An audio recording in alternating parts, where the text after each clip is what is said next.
This week, I'm going to take you through my March pages.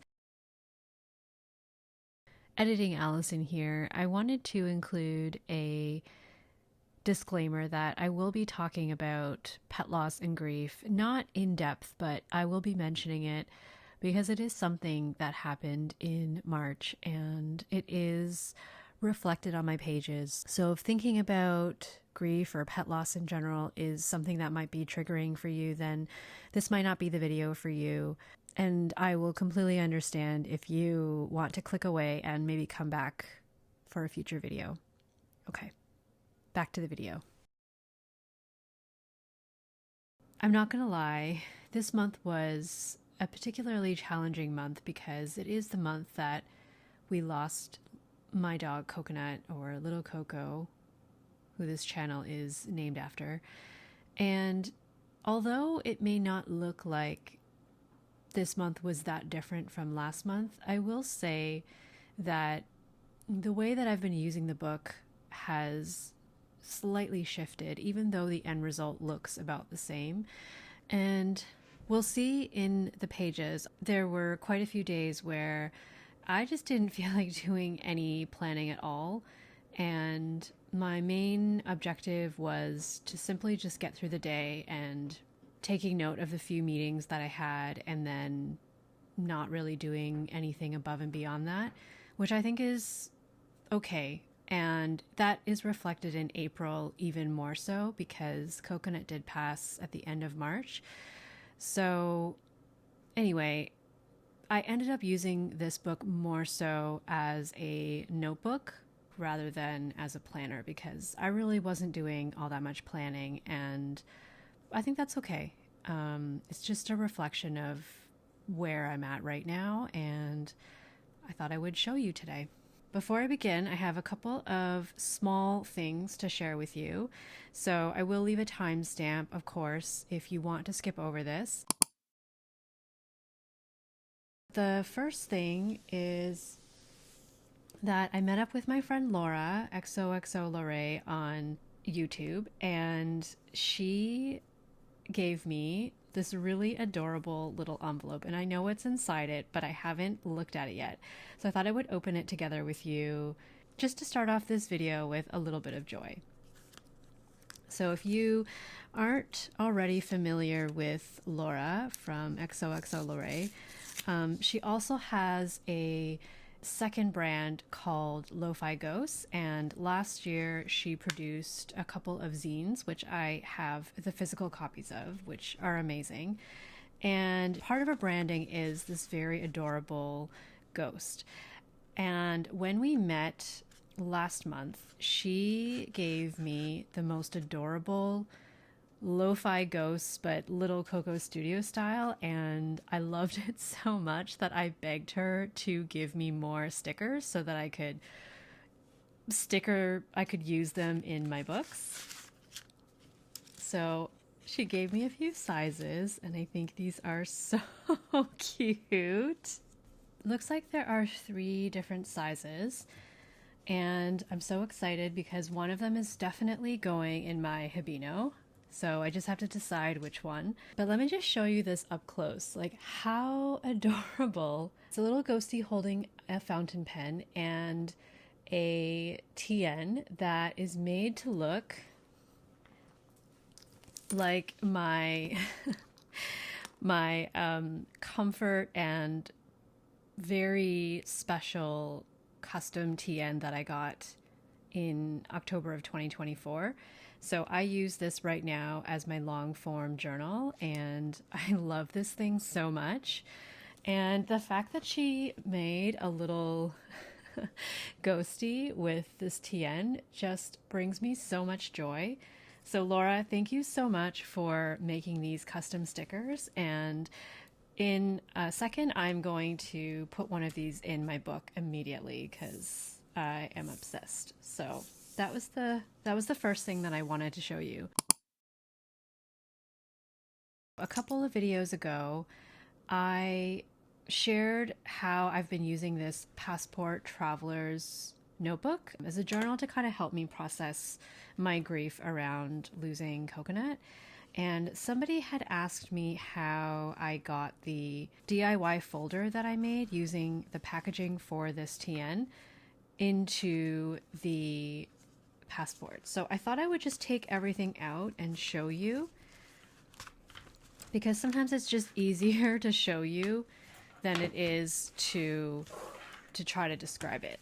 So I've taken everything out except for this plastic folder, and this is one of the folders that is from Traveler's Company, and these folders have a little hole in the bottom, so I'm not going to take it out because it took me a while to get this string through the hole. But basically there's a bookmark string that usually comes with these traveler's notebooks, and I string the bookmark through the hole to kind of keep it in place, and then I just take the bookmark, and there's a little slit at the bottom, and that's what I just slide the bookmark through.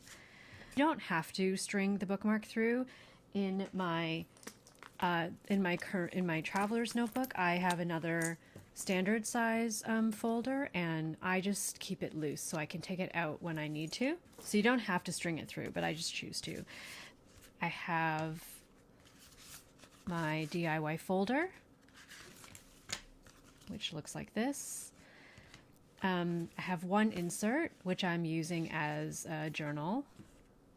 And then I have my sticker insert, which I swap the covers on. This usually comes with like a pink cover, and I just took out the staples and put a cover from a different passport onto here because I prefer this one. So what I do to put this all together is I will take one elastic and I will move the elastic, find the center of the insert and put the elastic here. And this is just a regular elastic that you get from produce, so I don't always use the official Traveler's Notebook, Traveler's Company elastics. I find that these work just fine. Then I take the other insert, so this is my journal insert, and I kind of tuck it inside the DIY folder, so the folder becomes like a second cover to it. And then what I do is I find the center of this insert, and I just slide the elastic over, so you end up with one elastic that has these two books together, like that.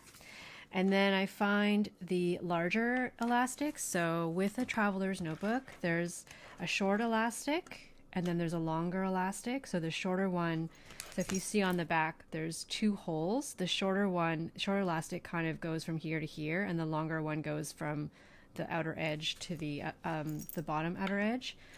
I take the longer side of the elastic and I string it through these two, just like that. Hope that made sense. And I'm just gonna put this back on. So that's how I set that up. And then in my DIY folder, how I have this pen thing is I have one of these little sticker elastics. You can get these on Amazon. And then I slide it into the back folder. So that's how I've kind of set that up. So I hope that made sense in terms of how I get my two inserts together. If you have any questions, then let me know, but hopefully that made sense.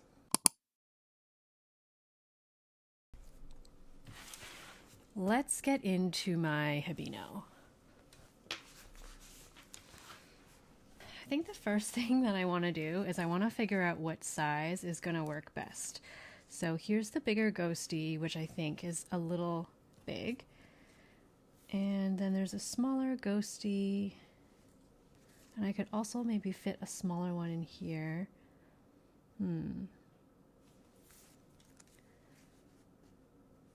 What do we think? I think I'm going to do the one, I'm going to do it here, and then maybe eventually I'll find something that fits in the bottom here. All right, so there's my little ghosty. Thank you again, Laura.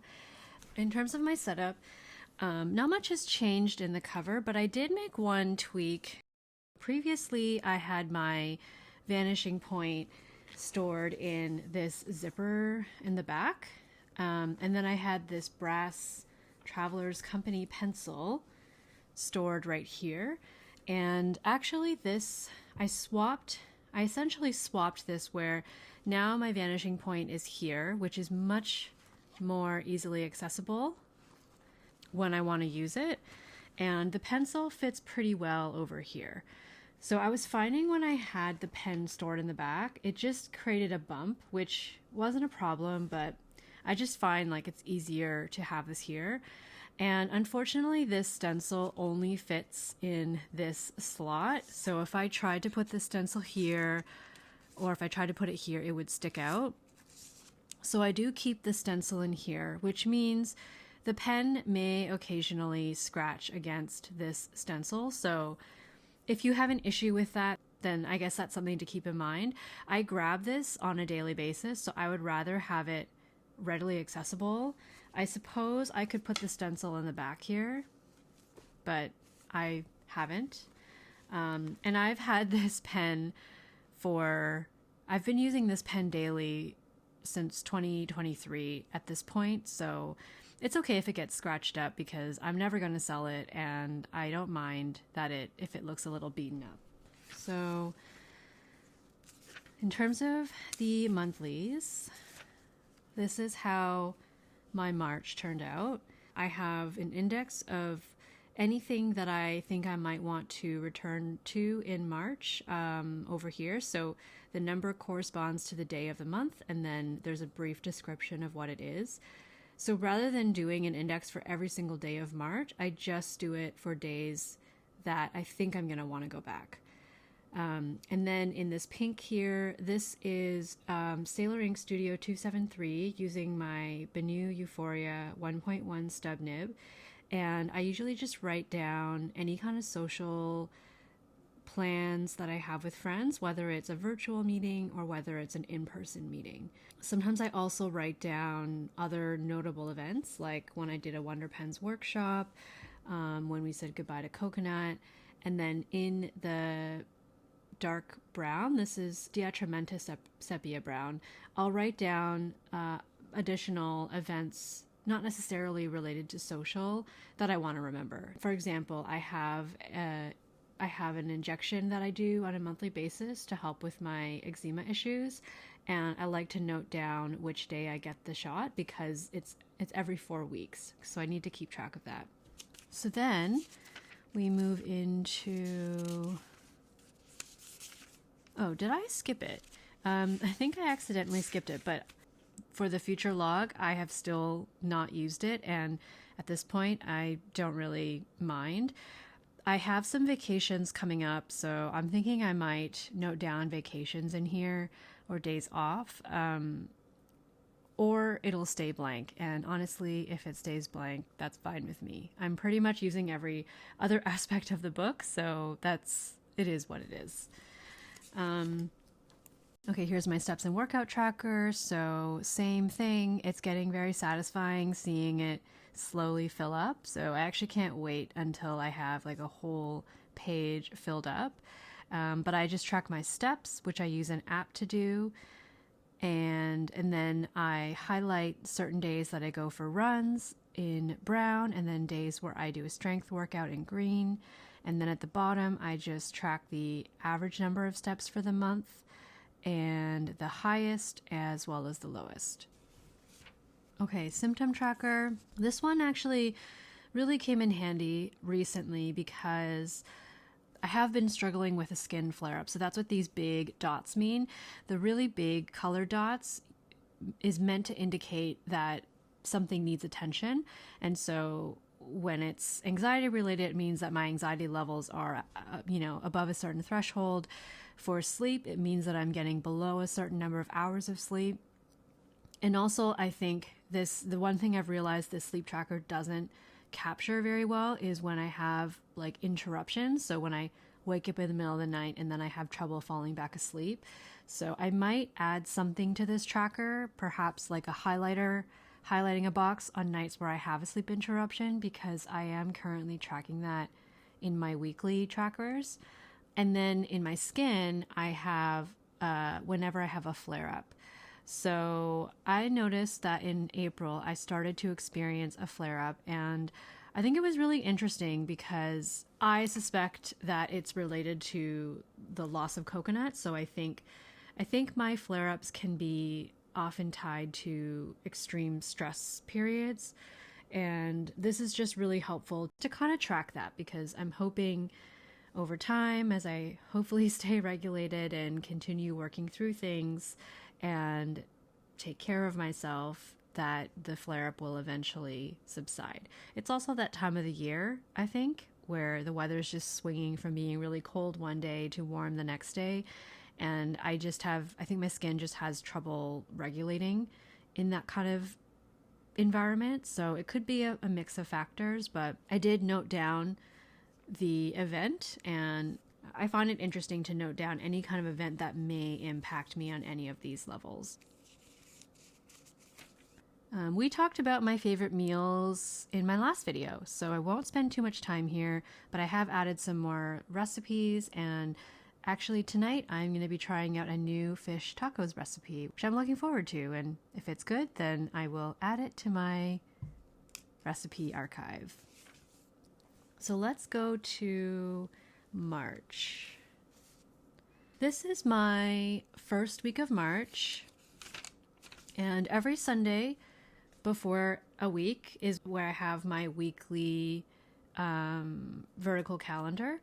And so this is where I track where I do runs, when I do workouts, and all of the meetings that I have. And sometimes after it's all said and done, I will go back and add some decoration.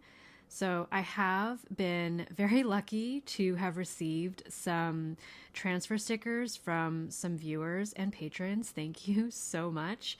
So I have just been having fun adding them to my pages. So some of these are from Banana Hand. I can't remember the name of the brand, but it's a brand of stickers that I found from a retailer named Banana Hand in Toronto.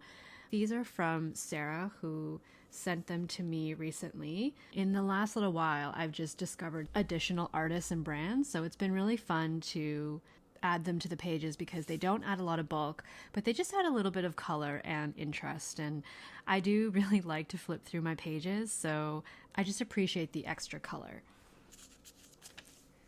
This is a very typical day.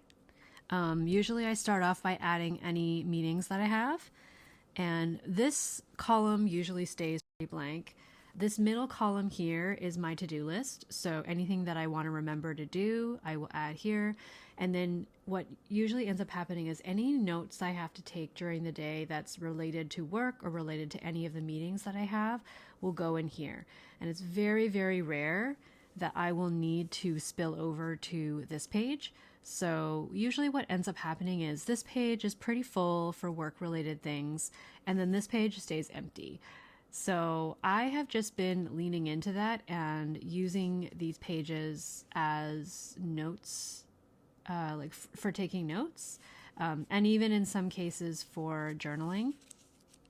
And then sometimes just for fun, I will add some ink-related swatches. So you will see some of those throughout, and it just makes me happy. Here is an example of how I like to use my notes pages. It's kind of the same thing. Like before I added all these extra notes, you would have my meetings, my to-dos, and any meeting notes. These are some notes for one of my cozy catch-up videos for my patrons. I do one every month, and I just like to have some notes on what I think I'll cover in it. I always like to do some ink thoughts, so whenever I ink up a pen with an ink, I like to write out my thoughts, recipes, and then these are some lovely transfer stickers that were gifted to me by Sarah, one of my patrons.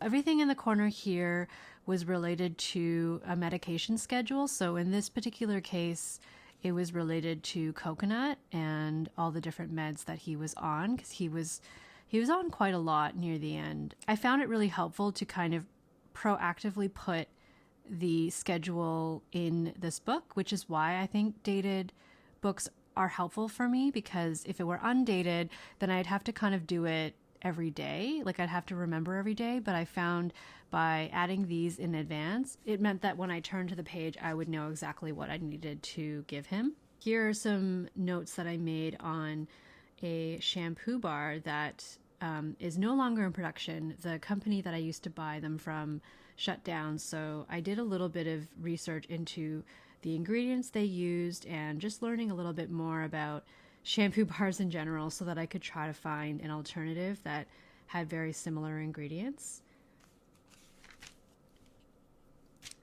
I think I showed this in another video, but I was taking a look at how Pilot Irishizuku Kosumosu looks in different pens.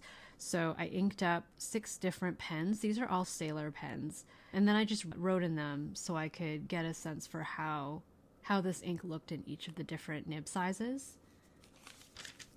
This is a little note that Laura from xoxolorae wrote in my book. We kind of swapped books when we met and wrote in each other's journals, which I think is really cool. So I love that I have this little memory from that day. More ink swatches. This is an example of my weekly trackers. I track sleep, but I also track the nights where I'm waking up. And during this month or during this week, I was waking up every night in the middle of the night, and I would stay awake for hours. So it was getting pretty disruptive to my life. Here's another weekly. This is just me going back in after the fact and using some stamps from Nicole Josephine to cover up this page. And I was thinking about coloring them in at some point, but I haven't done that yet. Okay, and here is when I started to take notes on grief. So we started reading into different articles around grief, and I started out with the process of grief, and then I also looked into uncommon grief experiences because I personally felt like I was experiencing a lot of anticipatory grief, and I just wanted to read more into that. Yeah, so the different colors in ink are a way for me to signal like the difference between the type of content it is. So anything in this dark brown is done with my vanishing point, and these are all work related. So this is a document ink, and I use it because I can highlight over it. So these are all notes related to things that happened this day. And when I see the brown, I immediately know like this is sort of work related. Whereas this blue is related to an article. So this is an article on anticipatory grief, and I took quite a lot of notes. And so anything related to this article, I took with blue pen so that I could see how many notes I ended up taking on that article. So it ends here. And then this is a different color because this is sort of my thoughts or my little debrief with myself. So I just like that it's in a different color, so I can kind of easily tell that it's for something different. And if this were to spill out on another page, I would just continue writing in this ink. And this is Birmingham Penco Antique Aubergine, which was very kindly sent to me by a viewer. Every 2 weeks I do meal planning, so every 2 weeks there's a meal planning section in the bottom, and I usually am able to fit it under my weekly tracker. Another recipe, another weekly spread. This is a transfer sticker that I got from a local Toronto store called Toronto Pen Shop, and I really like them. I like that they're very nice muted colors, so they're very easy to incorporate. And these are from Banana Hand.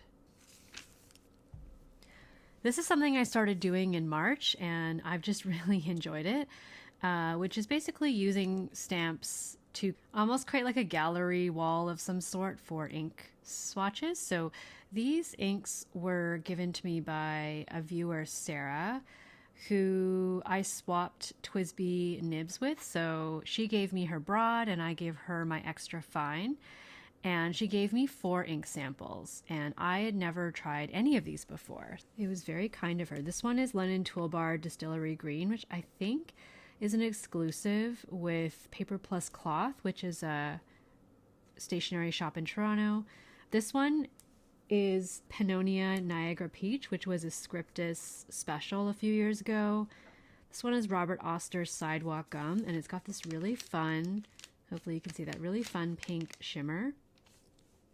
And then this one is J. Herbin Rouge Hematite. Another recipe. It's actually a really good recipe. I got it from the New York Times, and I think this is going to make it into the permanent archive because it was very easy and very delicious. These are some inks that were gifted to me from Tiffany from Faded Chronicle. They're all such unique inks. Right now I have Hachimanjia's Bloom Pink inked in my Hachimanjia Kubazakura pen, which has been really fun to play with. And these were all gifted to me from another viewer. It's almost all Birmingham Pen Co. inks, which are really difficult to get in Canada, and a wet pen ink, which also I think is pretty difficult to get in Canada. I think you have to order it from the US. I've been very lucky with being gifted inks lately, so I actually have quite a lot of inks to play with for the next little while. And then this is just a messy page, just a normal page. These are notes from our vet, and she used to share very detailed notes. These are actually 2 different days. So these are some notes from one visit, and then these are some notes after the vet called me and shared some test results with me. So on days where I needed a lot of pages, like this worked out so well because sometimes I just had to take a lot of notes. And then here's another article. So again, everything in blue is going to be related. So I guess it was actually just this much. Yeah. This was a really interesting article that challenges the stages of grief because I think the stages of grief are pretty universal, and I am working on a video related to grief. I just need a little more time to formulate my thoughts, and I still have some more reading to do. So a few of you mentioned that you would like to see a video around processing grief, and while it's a really heavy topic, I really appreciate your encouragement. So I am working on one. It might take me a little bit of time, but I'm doing some reading in the background, and this book has been really great for helping me kind of sort through my thoughts and go down different rabbit holes that I think are interesting to go down. This is a symptom tracker that I created for Coconut, and unfortunately it is going to stay blank for obvious reasons, but I still think this is helpful, and I wanted to share it in case you yourself or you have a pet or someone that you need to monitor symptoms for. I basically modeled this off of my own symptom tracker where I was tracking anxiety, sleep, and skin. In Coconut's case, one of the issues we were dealing with was his skin. And we had put him on this elimination diet where he ate a very specific type of food for, I don't think it was 8 weeks, maybe 12. And then we were in the process of introducing foods, like reintroducing foods into his diet. And we were supposed to monitor his symptoms because then we could tell, we would hopefully be able to tell like what was causing his skin issues if it was food related. So they told us to monitor licking, chewing, scratching, and redness. And so I just created this tracker where it was the same kind of system. A little dot meant nothing, like everything's all good. A little circle outline meant, hey, maybe just monitor it. And then it didn't get this far, but if it was really bad, like let's say he was chewing so much that he was like bleeding, then it would be like a red dot. So the idea is that if we saw red dots, then we would know like which foods were potentially causing the problem. So in my notes section, I would create events when we would introduce. So for example, on March the 4th, I wrote last day of daily Memetimax. So that was one of the medications that we were giving him, and we were sort of tapering that off. And so I wanted to mark down when we stopped using that. I marked down when he took his flea and tick medication. And then I marked down the first type of like foreign food that we introduced into his diet. And the idea was to just watch if anything got worse in any of these symptoms. So I think something like this is so helpful. It takes a little bit of time to set up, but honestly, just having this yearly glance, I think is, in my opinion, more helpful than just having a monthly view, because sometimes symptoms aren't really restricted to a month. Sometimes they might start at the end of one month and then continue on to the next. So for me to see the whole story for the whole year in one page, I just think is really helpful. So I just wanted to share this again, because if you are trying to track anything, I just think this is a really nice way to go. So if you have any questions about this, let me know. I have done some videos that talk about this symptom tracker more in depth, and I think Scientist Plans has made a variation of this, and so that might be more helpful for you over this specific layout. But I think just the idea of having some kind of quick at a glance overview that's somewhat visual can be really helpful. At least for me, it is. Here I just wrote down some book recommendations from Darling Desi, which is a creator that I very much enjoy watching, and I find that she always recommends books that are wonderful when you want to escape. So just wrote down her recommendations, and usually what I do is whatever I can find at my local library, I will put on hold and read them when they're available. And if they're not available at my local library, then I don't end up reading it. This is the day that Coconut passed. So I don't know. I don't really know what was going on here. I just colored it all in for some reason. This is one of my favorite Pilot Iroshizuku inks. I can't explain why, because I'm normally a very earthy toned, muted color preference, but this is just like spring to me, and it just flows really well in my pens, and it has lovely shading, and it just feels really bright and cheerful. So this is Pilot Iroshizuku Chikurin, and I almost always have it inked in my Wancher Matcha pen. I've tried to put other inks in it, but then I always go back to this one. I just think it's such a great ink. Anyway, my focus here was I was doing some reading into outdoor gardening.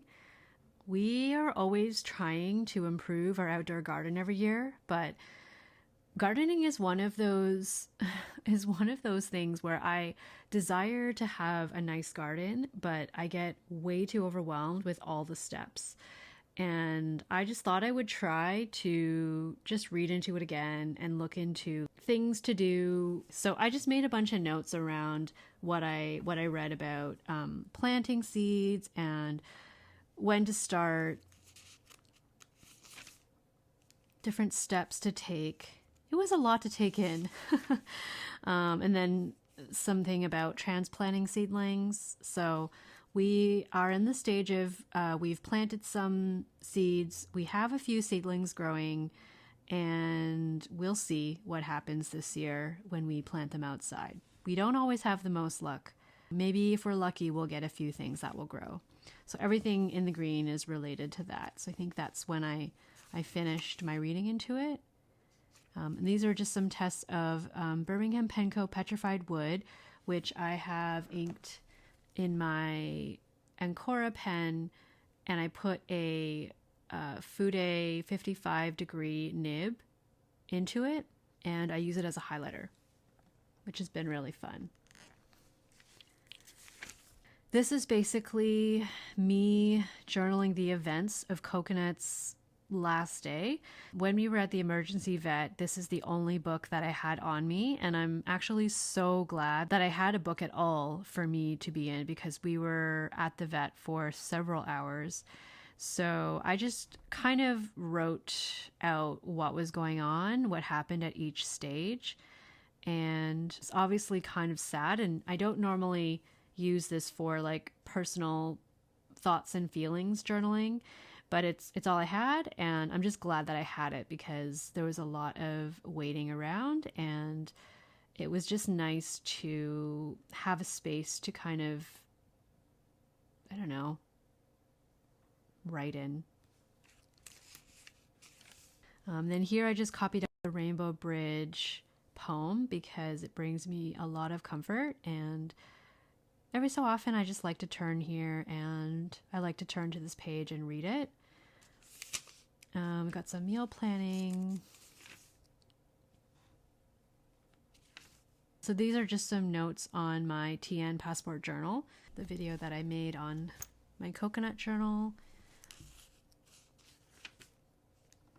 This is the Bloom Pink, the Hachimanjia Bloom Pink ink. So you can see it's really, really light. It might be more legible on white paper. I'm not sure if maybe cream paper washes it out a little bit, but it's very light. It's beautiful, but it's very light. And then here is just some notes I was making in preparation for some client work. And that's the beginning of April. I don't think I have anything else to show you. No. So that's my March. It's crazy to think that this is a quarter of the year done. And it has fluffed up a little bit despite me trying to use pretty much pen only. I thought that was kind of interesting. I mean, it's not so fluffy that I'm worried about not being able to close the book, but it's really interesting to see the used versus the unused. Even though this kind of looks very similar to my February pages, it really was a pretty blank month, and I just left it that way until I inevitably needed the space. So April looks very similar in that it's a lot of blank pages, and that is fine with me because when I need it, I know that I have the pages here. So instead of having to carry around multiple notebooks, I almost always can use this. Something like notes that I'm taking for articles I'm reading. I don't necessarily need this to be archived permanently anywhere because I may come back to this topic in the future, or I may not. So this is really representative of what is on my mind or what is interesting me in the year of 2026. And so I kind of like that it's interspersed between like ink swatches. I still think the purpose of this book is exactly as I had hoped it would be.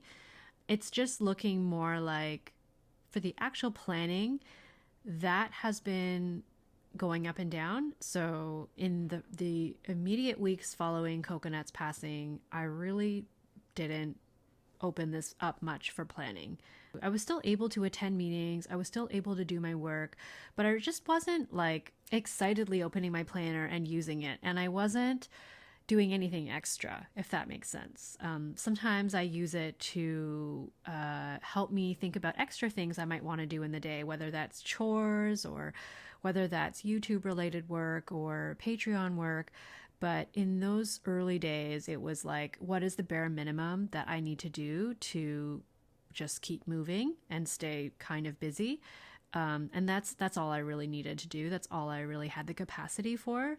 And so I did have a lot of blank pages, but now that I'm a few months in, I know that they will always eventually get filled up.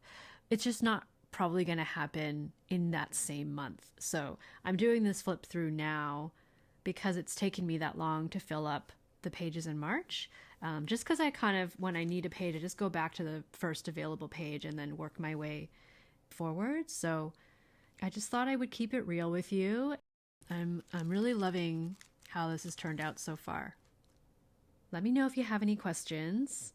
It's an interesting time of the year because we've had a few months with the systems we chose, which could either mean that we're feeling settled in them, or it could mean that we're feeling a little bit antsy and looking to make some tweaks, whether that's within our existing systems or maybe just switching over to something new altogether. So I'm curious how you're feeling right now that we're firmly into Q2. Let me know. If you're still here, thank you so much for hanging out with me. I truly appreciate you. I hope you're doing well, and I'll see you soon in the next video.